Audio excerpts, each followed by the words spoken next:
We live in a world that constantly tells us to hustle, but I'm here to tell you that the most powerful tool for growth and resilience might just be rest. Not just any rest, but intentional rest. Stay with me because in the next few minutes, I'll unpack why our culture has lied to us about rest, the hidden cost of hustle culture on your body, mind, and soul, my own struggles with burnout and the turning point that forced me to rethink everything, and most importantly, practical, life-giving ways you can practice intentional rest starting today. Let's start with the problem. We are living in the middle of what I call the modern burnout epidemic. Think about it. Our ancestors worked hard, yes, but when the sun went down, so did the work.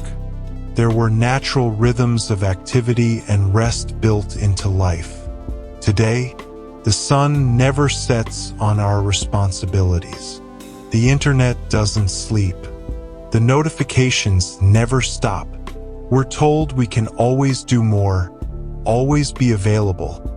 And if we don't, someone else will outwork us. This pressure has created a culture where exhaustion is worn like a badge of honor.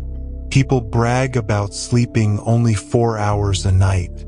Companies celebrate the ones who never take a day off. Social media floods us with messages like, "Rise and grind. No excuses. Sleep is for the weak." But here's what they never show you: the entrepreneur who hustled his way into the hospital. The parent who gave everything to work and had nothing left for their family. The student who chased achievement so hard they lost themselves in anxiety and depression. And maybe that's your story too. I know it was mine. A few years ago, I was stuck in the cycle. Always on, always chasing the next thing. My phone was the first thing I touched in the morning and the last thing I saw before bed.